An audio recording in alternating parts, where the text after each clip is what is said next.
Well everyone, it's finally time. The Sega Villains DLC for Shinobi Art of Vengeance is here. I and many others who had gotten this game at launch had been waiting for a long time for it to come out, and given how it's been about 6 months or so since the game's launch to this DLC's release, it was a bit of a wait, I'll just say that.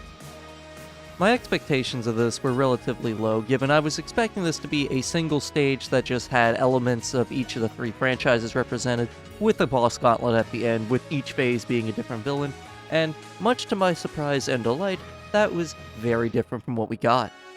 What we've received is effectively 5 stages that will take you a couple of hours to beat if it's your first time playing or it's just been a little bit since you last played. 2 of the stages are purely platforming based, with some intermissions broken up here and there where you're forced to fight enemies in some surprisingly difficult arenas, and then a second stage with harder platforming, harder fights, and then a boss fight at the end, with the final 5th stage just being 2 boss fights against Eggman. The platforming itself is definitely weaker than it is in the main game, as the levels where you predominantly platform and then have a few fights broken up in between, you're not going to be coming back to these later to find nooks and crannies with all sorts of different collectibles and hidden secrets with your arsenal. In fact, most of the levels, you can run past just about every enemy and get to the end perfectly fine. Which, truth be told, after the first stage or 2, that's all I really did once I got to the Yakuza segment of the DLC. I ran into Golden Axe first just because out of the 3 series represented, that's the one I have the least amount of affinity toward, but it was definitely a cool thing to see certain elements of the series again being given a much bigger glow-up, which is really nice when this game has a very unique take on its aesthetics. I'm kinda used to the feeling that I'm on a Disney ride and being shown all the highlights that everyone who knows about a respective series or IP will know about, so they can point to the screen and be like, "Whoa! It's Green Hill Zone from Sonic! Oh my god!"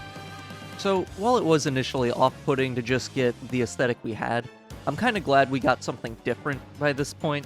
So rather than just being beat over the head with the same aesthetics you already know and are familiar with, we're instead given like these weird riffs where you see elements of these respective series just kind of floating in the background like collective debris, like they're not supposed to be there, which is perfectly in line with the continuity that the game is trying to make and the story it's trying to tell.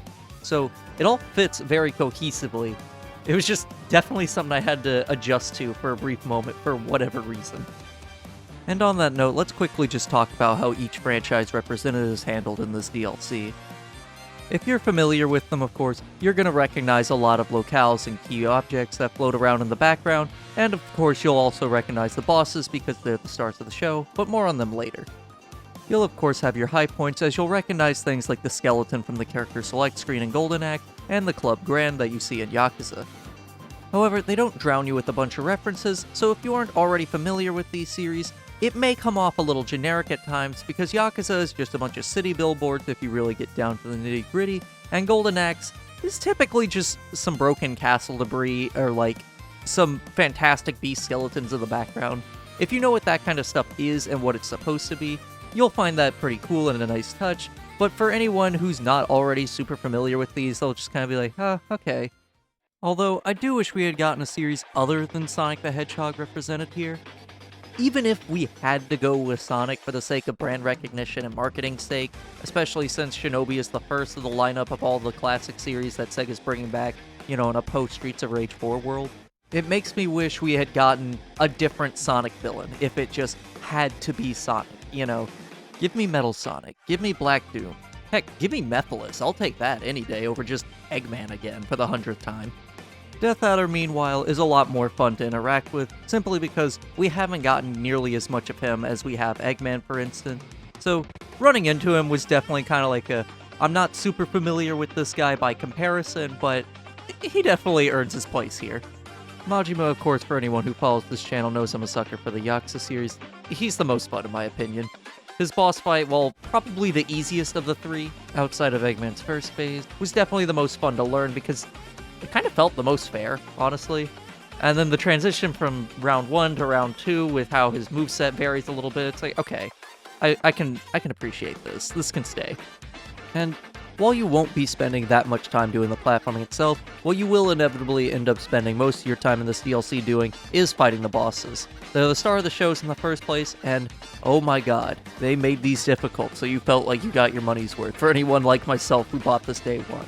Because they certainly did not want people blowing through this whole thing in about 5 to 10 minutes. Every single boss has some kind of attack that revolves around them going from one end of the arena and throwing out a bajillion projectiles at you that are really hard to track and dodge because of how fast it's going. Everyone has unblockable attacks that take up massive portions of the screen.